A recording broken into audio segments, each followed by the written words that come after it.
Namaskaram, welcome back to my channel Sri Select. நம்ம இன்னைக்கு middle ஈஸ்ட்ல ஃபேமஸான ஒன் ஆஃப் த ஸ்வீட்டான குனாஃபா பண்ண போறோம். இந்த குனாஃபா பண்றதுக்கு என்னெல்லாம் வேணும்ங்கறத பார்க்கலாம். இந்த குனாஃபா பண்றதுக்கு தெல் கதையஃப் அப்படிங்கற ஒரு சேமியா இருக்கும். அந்த சேமியால இந்த குனாஃபா பண்ணுவாங்க. அந்த குனாஃபா சேமியா எப்படி பண்றதுன்னு இந்த வீடியோல பார்க்கலாம்.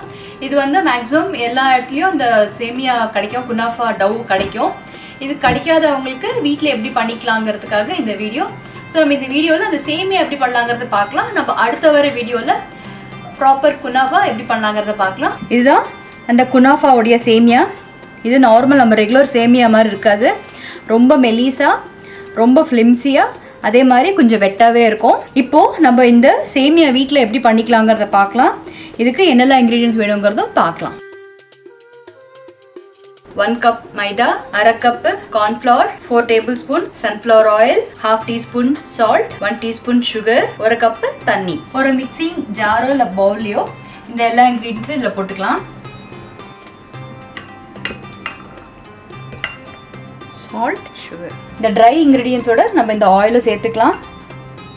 அப்படியே தண்ணியும் கொஞ்சமாக விட்டுக்கலாம், ஒரு 1/2 கப் அளவுக்கு.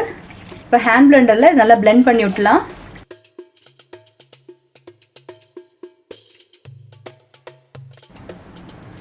இப்போ இந்த அளவுக்கு நம்ம எந்த ஒரு கட்டியும் இல்லாமல் இதை நம்ம அரைச்சிட்டோம். நல்ல ஒரு தோசை மாவு பதத்தில் இது நம்ம வந்து போரிங் கன்சிஸ்டன்சியில் நம்ம பீட் பண்ணியிருக்கோம். சப்போஸ் உங்ககிட்ட ஹேண்ட் பிளெண்டரில் நீங்கள் மிக்சிலையும் போட்டு பீட் பண்ணிக்கலாம். அப்படிலாம் விஸ்கர் வச்சோ நீங்கள் வந்து பீட் பண்ணி எடுத்துக்கலாம். இப்போது நம்ம அடுத்த ப்ரொசீஜருக்கு போகலாம். நான் வந்து இன்றைக்கி இந்த டிஸ்போசபிள் பைப்பிங் பேக்கில் பண்ணிட்டு இருக்கேன். இப்போது மாவை இதில் நான் இறக்க போகிறேன்.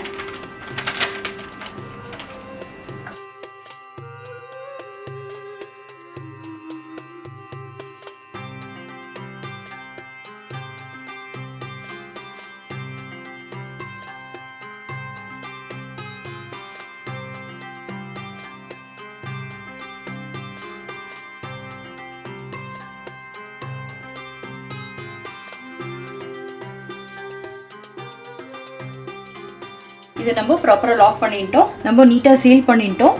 இப்போ இங்கே அடியில் ரொம்ப சின்னதாக ஒரு ஹோல் போட்டுக்கலாம். நான் இங்கே நான்ஸ்டிக் தவா எடுத்துருக்கேன், அடுப்பில் வச்சுருக்கேன். இப்போ சூடாக இருக்குது. இப்போ நம்ம இதில் அப்படியே ரவுண்டாக ஊற்ற வேண்டியதுதான்.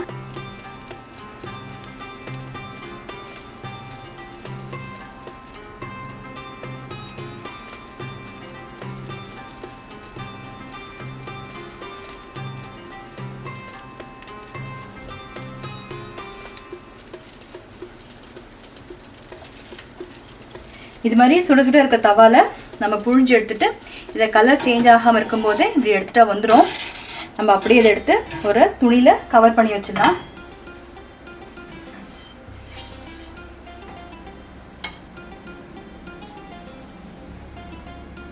அவ்வளோதான், நம்ம தெல் கதைஃப் அதாவது குனாஃபா டவ் ரெடியாக எடுத்து.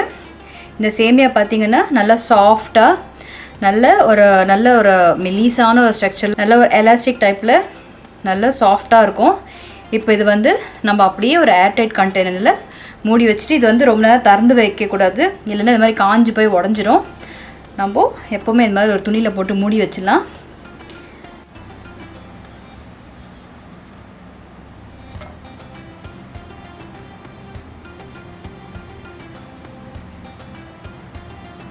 இன்றைக்கி எடுத்த மெஷர்மெண்ட்ஸில் நம்ம இந்த குனாஃபா சேமியா பண்ணோன்னா நம்மளுக்கு கிட்டத்தட்ட 265 கிராம்ஸ் வருது. ஸோ இது வச்சு நீங்கள் எவ்வளோ வேணுங்கிறத நீங்கள் குவான்டிட்டி இன்க்ரீஸ் பண்ணி நீங்கள் பண்ணிக்கலாம். நீங்கள் இதை பண்ணிவிட்டு இம்மீடியட்டாக ஏர்டைட் கண்டெய்னரில் போட்டு நீங்கள் ஃப்ரிட்ஜில் எடுத்து வச்சிடணும். ஃப்ரிட்ஜில் வந்து ஒரு 1 hour இருந்ததுக்கப்புறம் தான் நீங்கள் வந்து சமைக்கிறதுக்கே நீங்கள் யூஸ் பண்ணலாம்.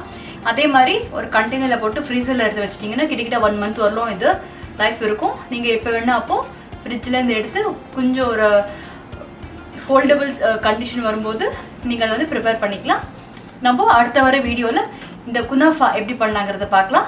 இந்த வீடியோ உங்களுக்கு பிடிச்சிருக்கோன்னு நினைக்கிறேன். நம்ம அடுத்த வர வீடியோவில் சந்திக்கலாம். அது வரலாம். Take care. பை. எத் பாவம் தத் பவத்.